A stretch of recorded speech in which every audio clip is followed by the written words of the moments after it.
there, this is Karine Rayson from The Crew Coach, your host on the Wellbeing Project.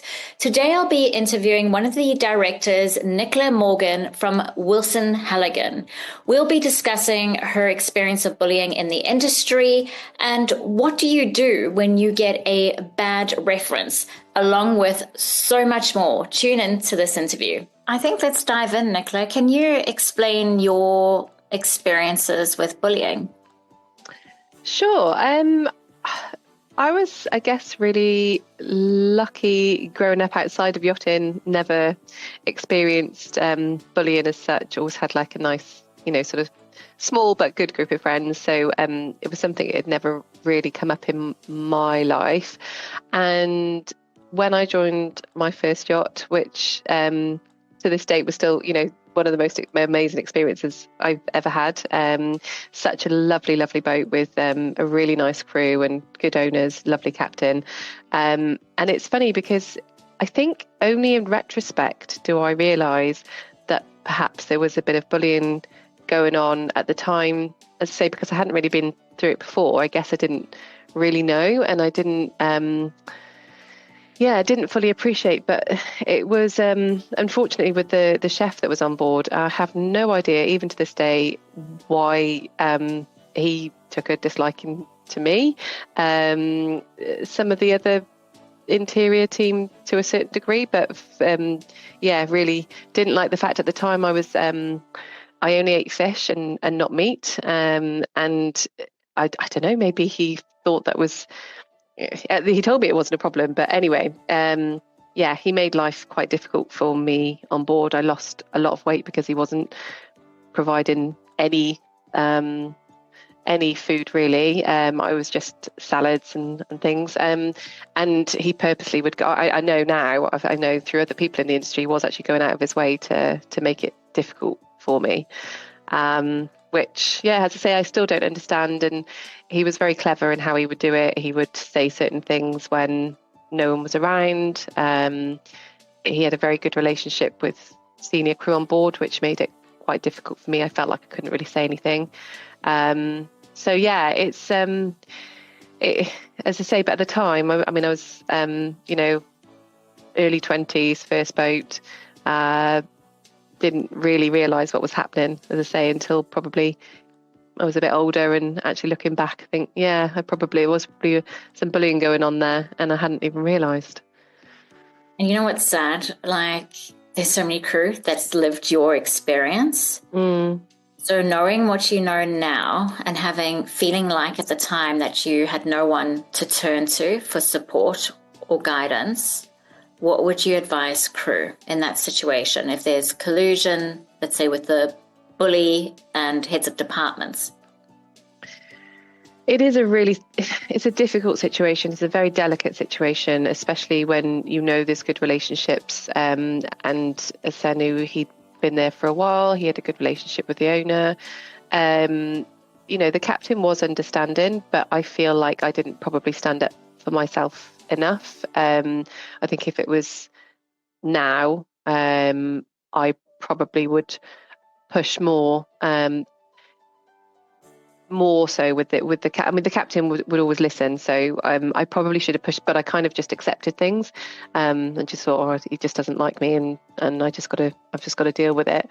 But I would say, certainly starting with, or someone, even to be fair, my chief stew, I had a very good relationship with, so I probably should have had a more serious conversation with her as to the impact that it was having.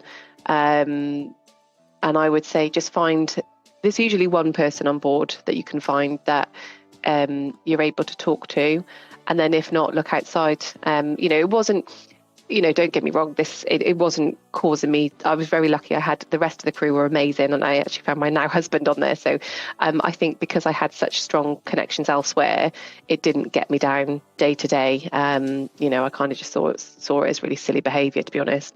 So I tried not to let it upset me. But I think if it had been a combination of things, if I didn't really have that connection with other crew and that was happening, I would have felt very isolated, and then I perhaps would have had to look elsewhere. Maybe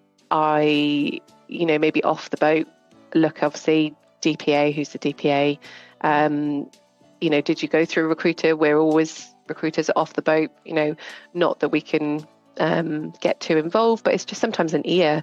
And obviously now at the time there wasn't resources like Yacht Crew Help and places like that. So someone, again, professional to talk to off the boat. But I'd say start on board and identify, someone that you can talk to try and work through the situation. Absolutely. So when did you draw a line in the sand if you're losing weight and it's impacting your mental? Well, my husband and I actually, we left of our own accord anyway, after about 1.5 years, 2 years on board. It's I don't know, it's a bit of a say sad situation. I know prevented me from getting further work later on in my career, because I was happy to work with him again, but I know he put in a bad word and stopped me getting a job. But yeah, it's just so luckily it naturally sort of came to an end on that boat anyway. But yeah, I never really got to the bottom of it. It was very strange. Okay, you said something there that's got my mind ticking, and funny enough, it's something that I brought up in my Instagram stories this week. So he had the capacity to interfere or tarnish your reputation in a way and affect you getting work, would you say? Yeah. And this is a chef? Yeah. Well, because so the captain went to a new build, and the chef was going with him, and I was supposed to be joining, but when the chef found out I was joining, he told the chief stew that there would be issues and that he didn't want me on board.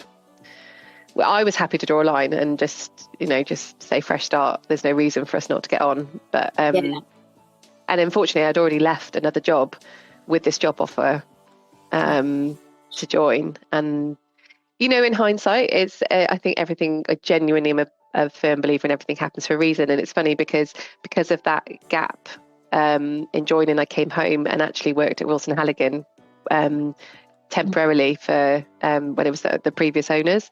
And had I not done that, then none of this would have happened anyway. So I think it's he thinks he but actually he made it far better, because I might not have been here today. So it's funny how things work out, isn't it? Yeah, for sure. Okay, so I would like to put forward something to you. I got an Instagram message the other day, and I hope I've found the correct one. Let's have a look here. This is it. So this particular crew member is asking if we can have a conversation around toxic leaders who threaten crew with bad or no references. Relevant to our conversation. Worse yet, threatening careers and reputation because of power trips and egos. I hear so much about this, and I'm a victim of it myself, from coming out of a relationship with a narcissist, I would say, who has actively interfered with my job applications. I've just seen someone state their old captain charges for references, and there's... Oh my gosh. I know, I was shocked as well. I've never heard of anything. No, I've never heard of that. And there's also all sorts of claims around this following the Loon fallout. Now, while some of this may be hearsay, it does happen, and I'm aware some poor crew who could hide behind this excuse, but there's a lot of good people out there who are affected. So how can crew navigate this, and how can recruiters discern what is genuine and what is not? Yeah, it's such a tricky situation. And yeah, I really feel for crew who've been in that situation. I say mine was slightly different, but the fact that anybody can impact your career, for no good reason is, it's really hurtful, and it's hard not to get upset by it, when it happens to you. So I think,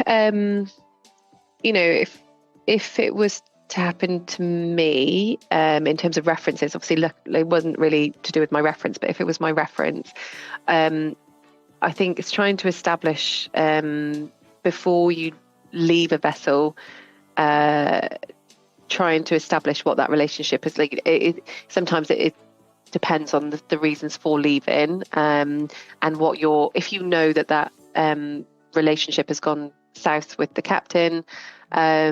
Is there someone else on board? I mean, this is what we look at and we try and, ask crew to be very honest with us. So, yes, it's not ideal to not have the captain as a reference, but, we are human. We do understand that these things happen. Sometimes it can just be a clash of personalities. But is there someone else on board, another head of department? So if it was a stewardess, I would quite happily, take a reference from the chief stewardess instead, or even the purser, or even the chief officer, someone else that's been in a senior role. And then, but obviously I would usually ask the question if I saw that on the reference sheet, rather than if it was a chief engineer for a stewardess rather than the captain, I would ask the question. And I think for us, it's just taking the bigger picture. So if someone gets one reference that is negative in their 10-year career, we would tend to look at what's going on there. That seems a bit strange. All their other references are amazing. This seems like there's something going on here. Or if it's a pattern of behaviour, then we have to look a little bit more closely as to what's going on, with the crew member themselves. So I think we really try and take it as the bigger picture, and I would hope that other recruiters do that as well. And that's the reassurance that I would maybe give to crew. Yeah, I recommend to crew just to be, as you mentioned earlier, honest, direct and upfront. Yeah. Just tell them the situation, what happened, so that absolutely context. Absolutely. And other captains understand, that's it. Not, the other people do understand that these things happen. And as I say, sometimes if it is just a difference in personalities or, whatever it is, people will be understanding. But we can't help unless we know what the situation is. So I think it's definitely, as you say, my number one bit of advice would be to be honest about it. Yeah, great.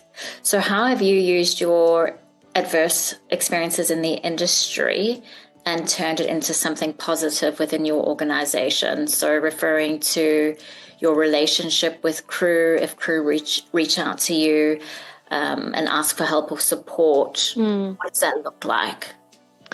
I think it goes back to, still my number one, the thing I still absolutely love about this job that I do is just talking to crew, and, feeling connected and making them feel like they've got somewhere that they can turn. And obviously the relationships now, a lot with the team that we've got here, they all specialise in their own departments, so everyone's got their own, so the deckies know that they can talk to Kenia, the interior know that they can talk to Robbie, and we really, as Liam and I, a lot of our training with the recruiters is around, looking after crew and making sure that when, they're acting in the same way that Liam and I would, which, and it goes back to actually even the previous owner of the business. He, I think, inspired Liam and I with this many, many years ago when I first joined here, in that just give people time, even if it's 5 minutes, 10 minutes, just to listen, even if they're starting out in the industry and they just want a little bit of advice, about anything.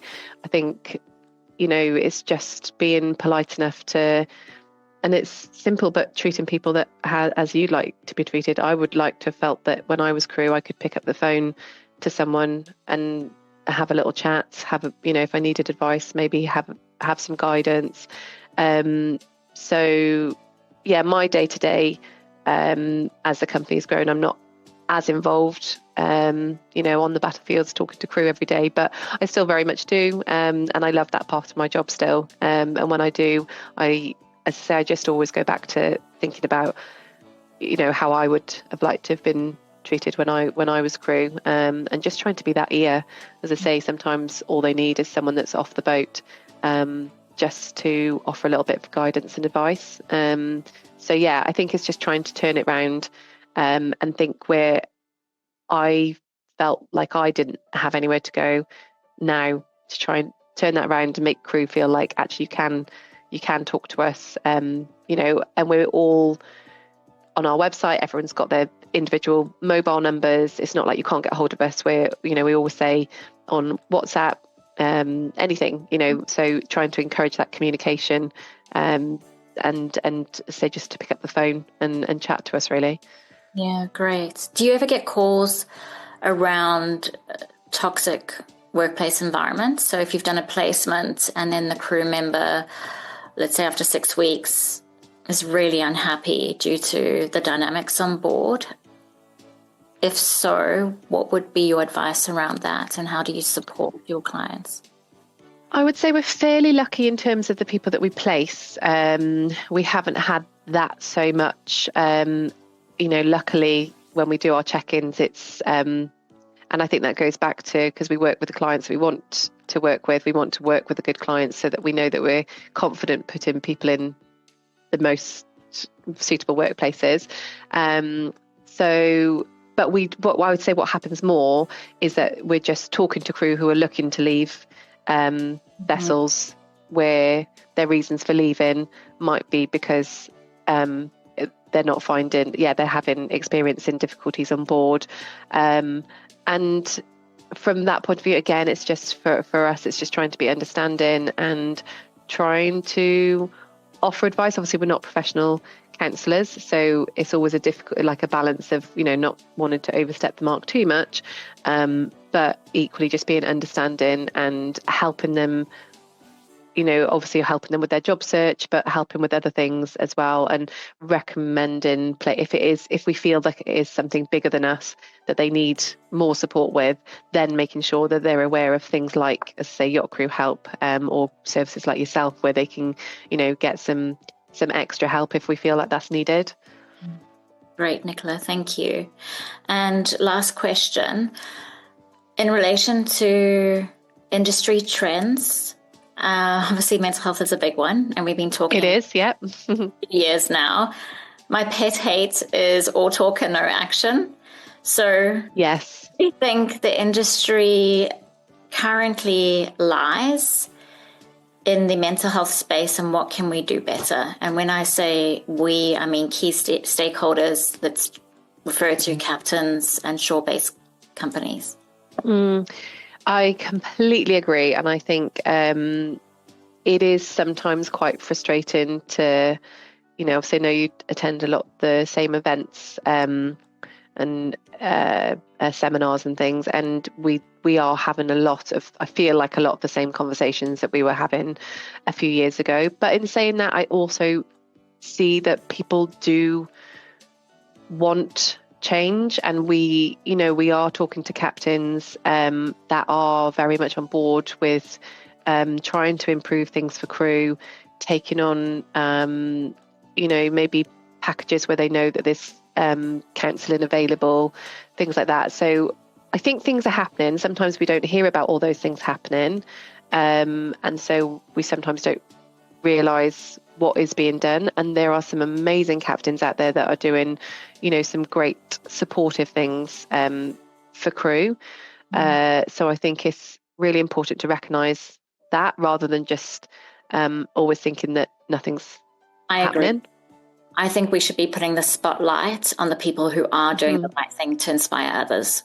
Absolutely. Yeah, I completely agree. I think there's some, really inspiring captains that are going above and beyond to look after their crew. And I think you're right. I think they need to be, it'd be nice to try and get them involved more in talking to others as to what they're doing and what's working. And then even little things like making sure all of the crew know what is out there and and making sure it's just I think it's just encouraging and a supportive environment on board, isn't it? Making sure that they know, having those regular check-ins to gauge the mood on board. Yachts it's often not the easiest environment to work in anyway, So it really needs the leaders at the top, the captains, the heads of departments. They're the ones that need to be fostering that supportive environment, and as I say, doing those regular check-ins with crew to make sure that, just to gauge how the mood is, and seeing what other support that they can do. But yeah, I think there's definitely more that can be done, and hopefully with all this talk, it will filter down and more things will happen. But it is nice to see that there is some change, and I say there's some captains that are really on board with it, and really willing to make a change, which is nice. Great. Fantastic. Thank you, Nicola, for your time. How You're welcome. Can crew members reach out to your company? What's the best way to do? Pick up the phone. We always say, even if it's new crew, we're always more than happy to spend time. On our website there's our main number. There's also, as I say, every department's got their own their individual mobile number on there. So I would say, just pick up the phone, WhatsApp. And we're obviously all on all the social media platforms as well. But always say more than happy to give time to people that even if they're not looking for their next role but just want some help and advice, then you can chat to any of the team here. Thank you, Nicola. And they can register online as well? They can register online, so just wilsonhalligan.com. There's a nice big register button. We've tried to keep it, again, one of my frustrations as crew was the long registration processes, so we've kept it as short as possible. Nice. It should be pretty straightforward. Take them 2 minutes, upload a CV, and again, if there are any issues, there is a number there that they can actually just call and we can talk them through it. So it's all simple and easy. Fantastic. Well, thank you again for your time. You're welcome.